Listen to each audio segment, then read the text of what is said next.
Jawa kuno. Karya sastra ditulis oleh para empu dan pujangga sebagai pengejawantahan apa yang didapatnya dari olah spiritual. Menulis di masa lalu tidak seperti masa sekarang yang serba instan dan mengalir. Para empu melakukan tetirah, tirakat, tapa berata, samadhi, dan bentuk-bentuk olah batin lainnya sebelum berkarya. Mereka ingin karya yang dihasilkannya bermutu tinggi dan sedapat mungkin melewati zamannya. Karena itu, para empu terbaik selalu mendapat tempat dan martabat yang mulia di mata raja dan bangsawan.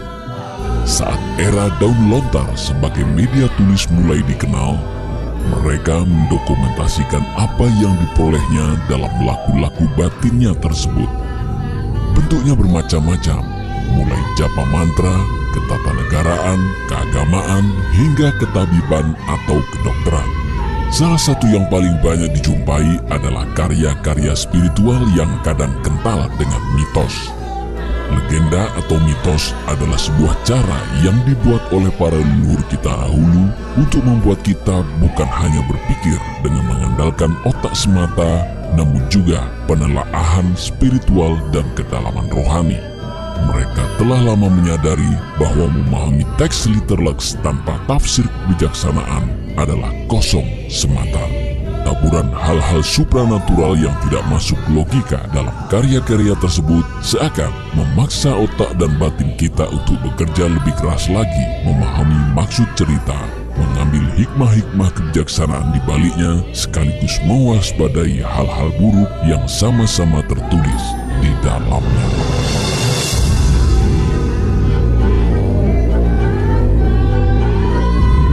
Salah satu karya sastra yang ditulis oleh para leluhur adalah lontar Jawa kuno bernama Tantu Panggelaran. Lontar ini juga memuat legenda Pulau Jawa saat masih kosong hingga keberadaan manusia dan muncul peradaban di atasnya. Seperti yang sudah sering kami sampaikan dalam beberapa video yang lain, dalam berbagai manuskrip-manuskrip kuno Nusantara adalah hal yang biasa para empu kita dahulu menulis lontar tanpa wajib mencantumkan nama. Mereka memiliki kerendahan hati yang luar biasa untuk tidak menjadikan individunya terkenal. Sementara bagi mereka yang mencantumkan nama, kebanyakan nama itu sebenarnya juga nama samaran untuk mengaburkan jati diri yang sebenarnya.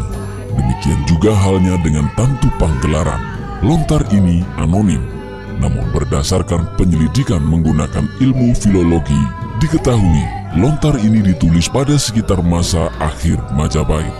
Lontar ini berupa gancaran atau prosa dan berbahasa Jawa Tengahan. Sementara dari sisi kolofon, lontar ini ditulis di Karang Kapujanggan Kutritusan yang diduga sebagai suatu tempat pertapaan bagi para pujangga di tahun 1557 Saka. Belum diketahui apakah sengkalan yang tercantum tersebut merupakan sengkalan tahun penulisan atau sengkalan tahun pembuatan salinan dari tahun yang lebih tua lagi. Dari keseluruhan teks, tidak ada pernyataan yang menyebut-nyebut tentang kerajaan masa itu, sehingga teks ini bisa dikatakan sepenuhnya lepas dari campur tangan pemerintah, alias murni ritus keagamaan. Dalam Kapustakan Jawi yang disusun tahun 1952, Profesor Dr. Raden Mas Ngabehi Purbacaraka, seorang arkeolog sekaligus pakar sastra Jawa kuno, memasukkan lontar Tantu Panggelaran sebagai karya zaman Jawa Pertengahan. Sementara Profesor Dr. Z. Mulder memasukkan lontar ini sebagai karya zaman Jawa kuno dalam Kalangwang, sebuah buku terbitan tahun 1974 yang mengulas karya-karya sastra zaman Jawa kuno hingga zaman pertengahan. Lontar Tantu Panggelaran sangat kental dengan nuansa spiritual dan setidaknya terdapat 3 pokok penceritaan dalam Tantu Panggelaran, yakni susahnya para dewa mengatasi Pulau Jawa, asal-usul manusia, dan munculnya peradaban di atasnya. Terjemahan dari isi lontar tersebut kami cantumkan dalam link pada kolom deskripsi. Sementara bagi Anda yang ingin secara mudah mengetahui kilasan ceritanya, kami tuturkan dalam video ini menggunakan kalimat yang lebih luas, sekaligus kami bagi dalam narasi 2 fokus poin saja, karena begitu kayanya penceritaan dalam lontar Tantu Panggelaran, di samping juga karena alur aslinya kebanyakan berupa dialog. Selain itu, kami ingin kisah dalam lontar ini mudah disimak oleh segala usia dan latar belakang.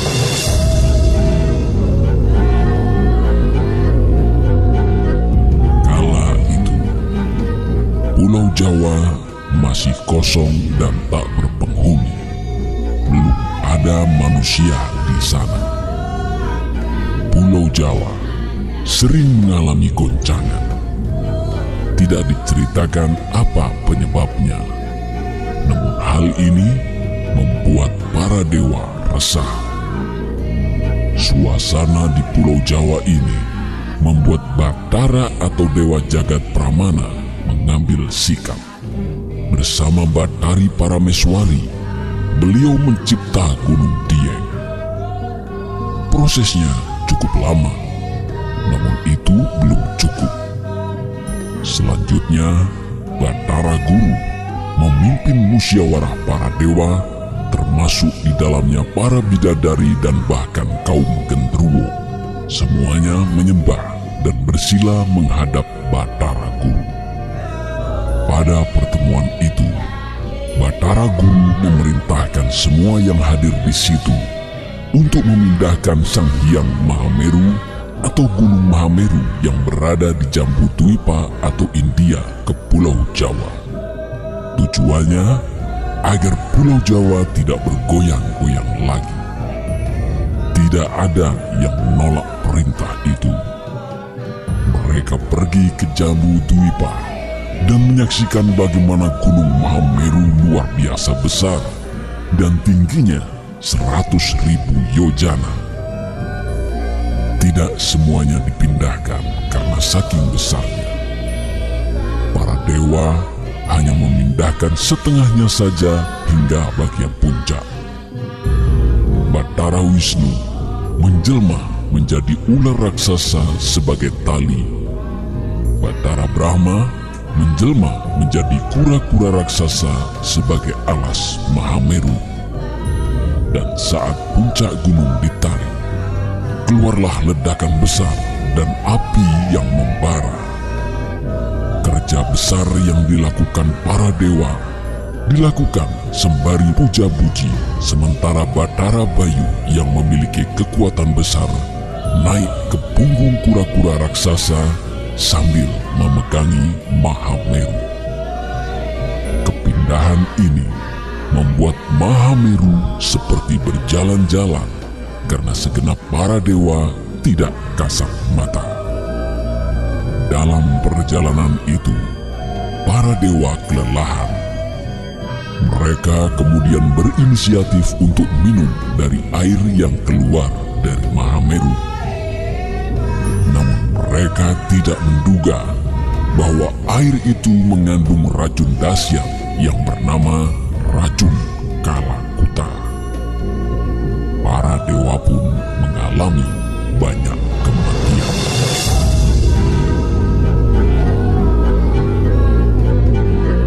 Melihat ini, Bathara Guru kemudian menjajal meminum racun Kalakuta juga.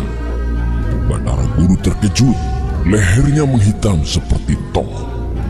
Beliau mengakui kesaktian air Kalakuta, namun dia merasa justru karena air itulah dia bertambah sakti.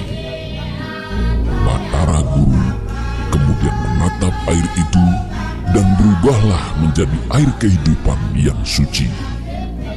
Dengan air itu pula, Bathara Guru menghidupkan kembali para dewa, bidadari dan gondoruwo yang telah mati.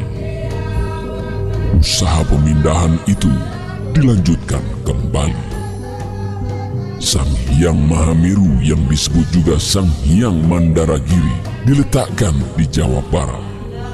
Di sana, dia memancarkan cahaya terang sehingga dinamai Kelasa Parwata. terjadi kemudian cukup mengejutkan.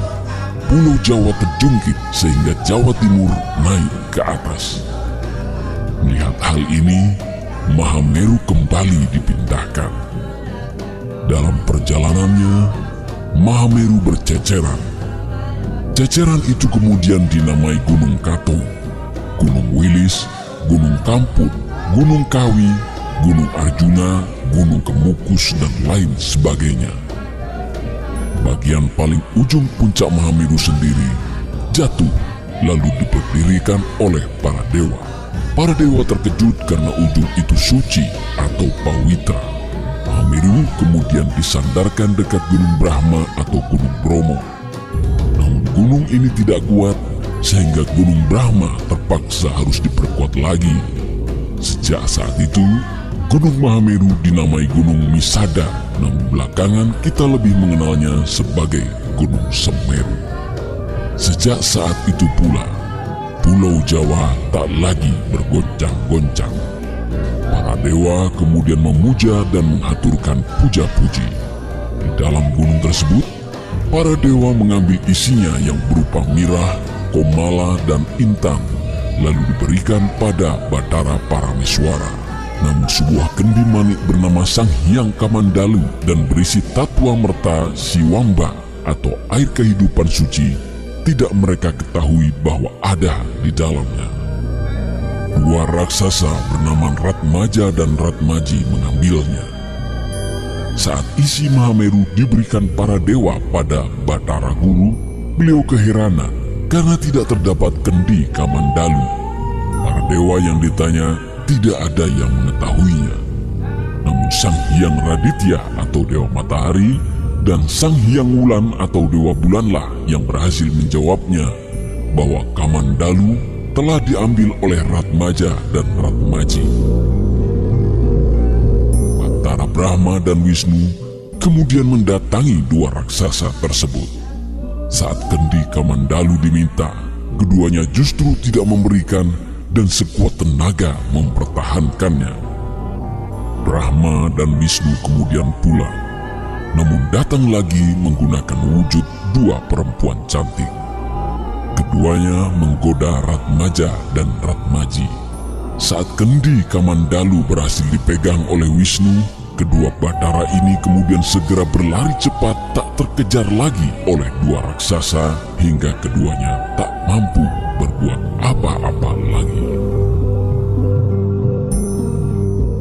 Di hadapan pasewakan para dewa, kendi Kamandalu diberikan pada Bathara Parameswara.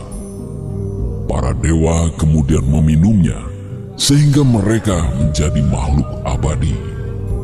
Namun sesosok makhluk raksasa yang menyamar sebagai dewa turut hadir dan meminum air kehidupan dari kendi Kamandalu. Namanya Rahu. Sang Hyang Raditya dan Sang Hyang Wulan mengetahui hal ini. Apa yang terjadi membuat Bathara Wisnu spontan melemparkan pusaka cakra sehingga mengenai leher Rahu saat air baru sampai tenggorokannya. Kepala Rahu tetap hidup, namun tidak dengan badannya. Sejak saat itu, Sang Hyang Raditya dan Sang Hyang Wulan diburunya untuk ditelan.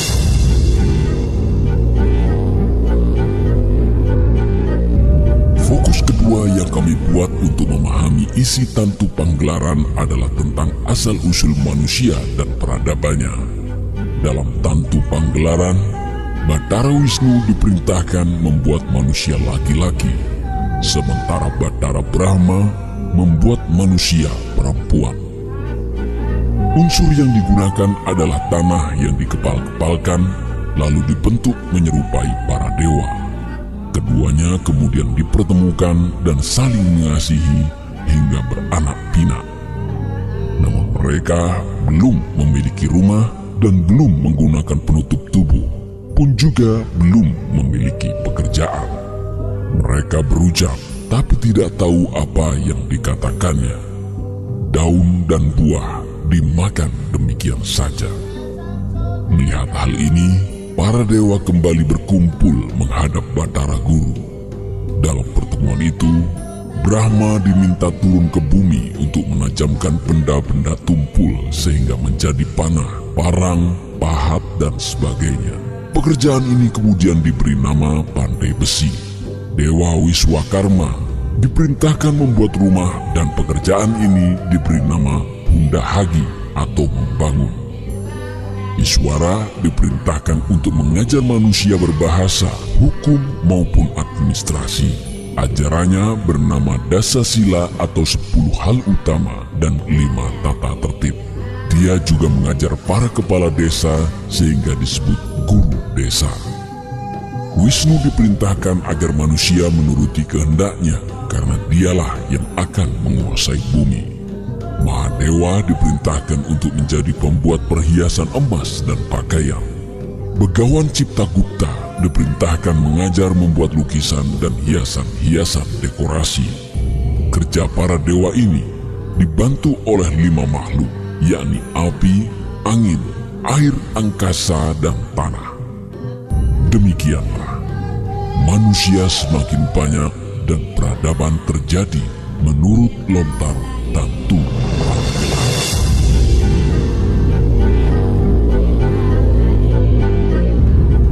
Sebagai sebuah sastra Jawa kuno, Tantu Panggelaran telah diteliti dan menjadi kajian yang menarik di kalangan sarjana sastra hingga saat ini. Berbagai makalah, artikel ilmiah hingga buku telah diterbitkan sebagai hasil dari penggalian lontar ini. Didapatkan pula gambaran bagaimana Mahameru dipandang sebagai titik pusat alam semesta atau makrokosmos. Tidak bisa dipungkiri bahwa Gunung Mahameru sejak Jawa kuno dianggap sebagai gunung keramat. Gunung-gunung cecerannya di Jawa tidak lepas dari kekeramatan tersebut, sehingga dari penyelidikan arkeologi didapatkan dugaan bahwa di era Jawa kuno, gunung-gunung tersebut juga menjadi tempat pertapan atau pusat-pusat spiritual kalangan agamawan. Termasuk diantaranya adalah Gunung Penanggungan yang masuk wilayah Mojokerto, Jawa Timur. Puncak Gunung Penanggungan yang berbentuk runcing inilah yang di dalam Tantu Panggelaran disebut memiliki puncak suci atau pawitra. Selain itu, Gunung Semeru sendiri memiliki kawah yang disebut Jonggring Saloka. Gas beracun dari kawah ini sangat ganas dan pernah menewaskan seorang aktivis mahasiswa Universitas Indonesia bernama Suhoki. Sementara laharnya tidak sedikit yang menjadi korbannya di kemudian hari. Bagi masyarakat Bali, Semeru adalah induk dari Gunung Agung. Upacara sakral padanya dilakukan saat sesepuh tertentu mendapatkan pesan gaib untuk melakukannya meski dalam kurun waktu yang cukup lama. Dari sejumlah kajian naskah, didapatkan salah satu analisa unik bahwa Tantu Panggelaran yang menggambarkan proses kepindahan Gunung Mahameru India ke Tanah Jawa sebenarnya adalah juga siratan bagaimana ajaran agama Hindu-Buddha yang datang dari India ke Tanah Jawa kuno mengalami Jawaisasi agar bisa diterima masyarakat Jawa kuno secara luas. Jawaisasi Hindu dan Buddha ini diduga karena sejak kedatangannya, Pulau Jawa sebenarnya sudah memiliki peradaban cukup maju dan memiliki pemahaman spiritual yang sudah tinggi. Mungkin inilah yang disebut Jawa sebagai tempat yang angker. Angker dalam pengertian sulit dijamah oleh pengaruh dari luar. Bukan angker karena ditinggali jin, dedemit, dan sebagainya. Terima kasih sudah menonton. Tetap tradisikan untuk menulis sekilas komentar atau sekedar absen di channel ini. Sukses terus dalam cinta dan kehidupan.